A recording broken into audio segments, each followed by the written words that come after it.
Bonjour et bienvenue dans un nouveau numéro de votre JT. Dans l'actualité vélisienne cette semaine, nous vous emmenons découvrir 2 restaurateurs de la place Louvois en temps de confinement. Puis ce sera le retour de Didier Albessard pour un nouveau ciné confiné consacré au talentueux Steven Spielberg. Enfin, direction Londres pour l'atelier théâtre de Michel Alban et Henri Dupont. Paul Sam et Renato Rovito sont tous 2 restaurateurs place Louvois et victimes de la fermeture administrative de leur établissement. Comment se passe la restauration en temps de confinement? Comment se réinventer pour ne pas mettre à mal une trésorerie déjà affaiblie par le premier confinement? Rencontre avec les patrons du bistrot Le Yuki et de la Michizia. Fermeture de la salle, mais pas des cuisines chez Paul Sam, propriétaire du bistrot Le Yuki, place Louvois. Par rapport à l'annonce du gouvernement, les restaurants sont fermés administrativement, donc on a fermé sur place. Mais par contre, on a l'opportunité de faire de la vente à emporter et de la livraison. Nous avons mis en place un système de QR code qui est accessible justement soit sur Internet, soit devant le restaurant, sur la vitrine. Et ils peuvent regarder le menu et nous appeler au numéro fixe du restaurant Bistrot Le Yuki. Et nous avons aussi une service de livraison via Uber Eats. Bistrot Le Yuki, bonjour. Oui, bonjour Jean-Pierre. Comment allez-vous? Oui, ça va très bien. C'est pour faire une commande? Sashimi. Très bien Jean-Pierre, merci beaucoup. Sashimi, boboon, shirashi. Retour à la cuisine asiatique après l'expérience du bistrot français. Une cuisine traditionnelle en self-service, mise à mal par les mesures sanitaires et de distanciation. On a dû s'adapter, c'est-à-dire trouver des solutions, surtout de trésorerie, comment rentrer de l'argent. Le bistrot français ne pouvait pas, bien sûr, ne marchait pas en emporter, puisque c'était de la viande et des plats et des choses qu'on fait à la maison. Donc on a décidé de changer le concept. On fait des plats d'Asie et de la cuisine japonaise. J'avais un restaurant japonais qui s'appelait le Yuki sur la dalle Louvois. C'est des clients fidèles depuis des années, depuis l'ouverture du Yuki. Et ils sont là tout le temps à commander. Et c'est grâce à eux on est encore là. Je me demande si on va s'en sortir. Beaucoup de soutien. Un confinement qui permet au Yuki de renaître après la destruction de la dalle. Un retour encouragé par des clients de la première heure et soucieux de voir l'établissement prospérer. Parce qu'on connaît la qualité des Yuki qu'on avait avant sur la dalle et que ça fait du bien de les faire bosser et de leur filer un bon coup de main. C'est ça qui nous donne envie de venir tous les jours et de servir à manger.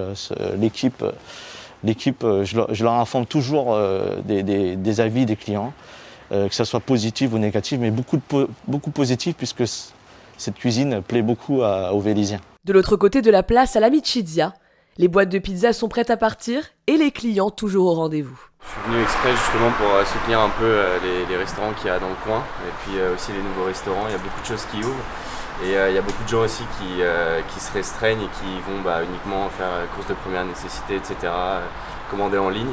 Moi j'essaye de quand même soutenir un peu le commerce local, venir dans ces restaurants qui peuvent uniquement vendre à emporter. C'est un peu triste de voir tous ces restaurants vides, donc oui, j'essaye au maximum de pouvoir les soutenir. Alors je vous écoute, qu'est-ce qu'il vous faut? Alors, une Regina, une Bufala, ce sera tout? Dans une dizaine de minutes. Comme vous le savez, donc on a été contraint de fermer nos établissements depuis le début du confinement.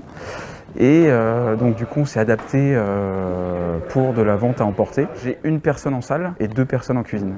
Et moi je viens en appui pour les soirs ou les midis quand il y a besoin et quand les volumes de vente sont assez importants. 70% de nos effectifs qui sont au chômage partiel, donc on s'adapte. Des effectifs réduits mais en cuisine comme en salle, on s'active.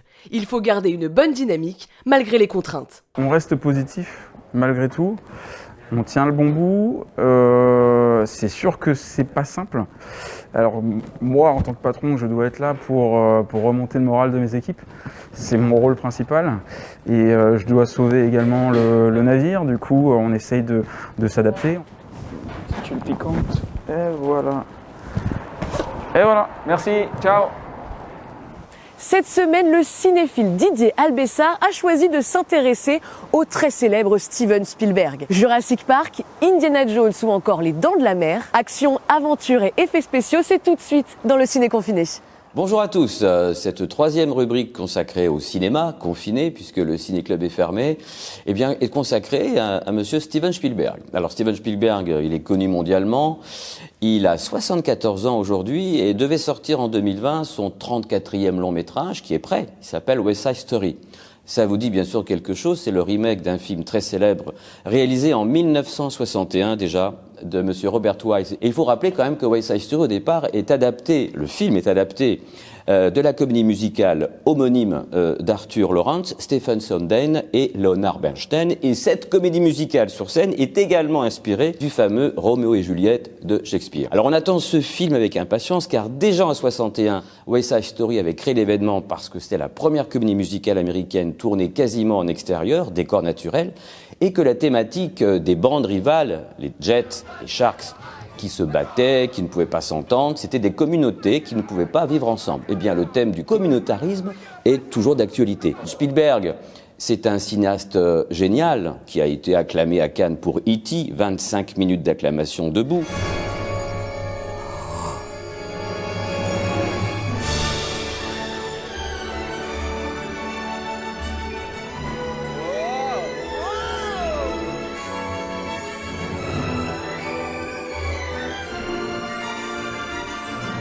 Mais c'est surtout un cinéaste qui au départ était un petit peu considéré comme un bon faiseur, un bon réalisateur, mais pas comme un auteur. C'est vrai que ses premiers films sont des films de pur divertissement. Savez-vous que Duel est d'abord un téléfilm qui a tellement cartonné à la télévision américaine qu'il est devenu un long métrage au cinéma, un pur exercice de mise en scène, le camion qui poursuit une voiture en plein désert, pour des raisons que l'on ne connaît pas. La particularité de M. Spielberg, c'est qu'il peut alterner aujourd'hui des films de pur divertissement, comme Jurassic Park, Les Aventuriers de l'Arche perdue, avec des films beaucoup plus sérieux. Je pense par exemple à son grand film sérieux qui s'appelle La liste de Schindler.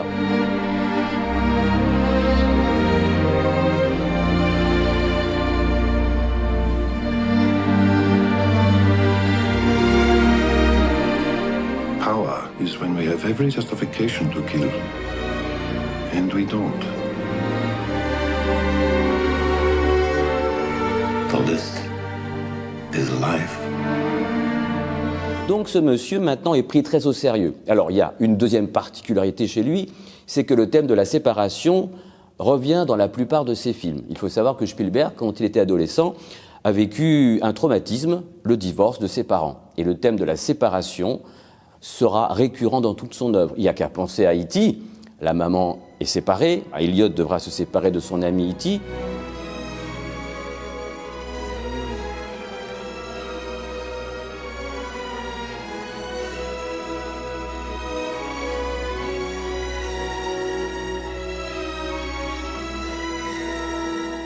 et on pourrait citer à l'infini d'autres exemples de séparation qui parcourent son œuvre. Je vous conseille quand même de revoir un chef-d'œuvre qui n'a pas été aussi médiatiquement célébré à sa juste valeur, c'est Cours après moi si tu peux, avec Leonardo DiCaprio.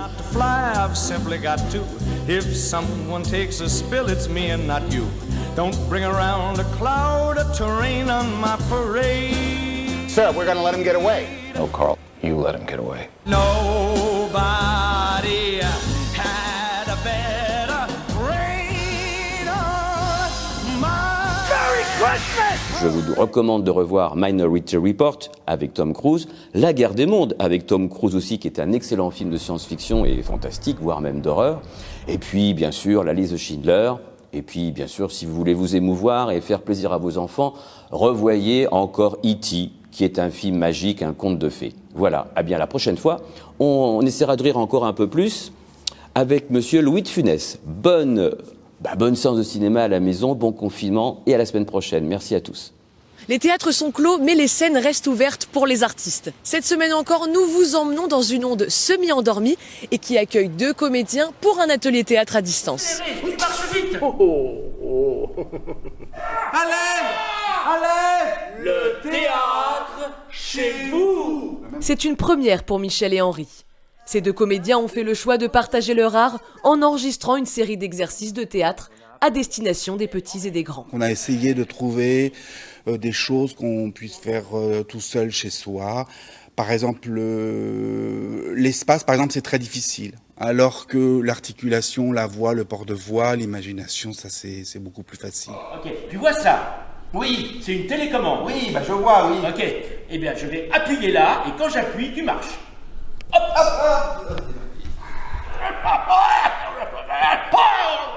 Transformer la maison en scène de théâtre, improviser, inventer des personnages, une activité qui permet de s'évader, une activité qui devrait même être d'utilité publique, selon Michel Alban. Tout le monde devrait faire du théâtre, pas seulement pendant la période de confinement, mais même quand on n'est pas confiné.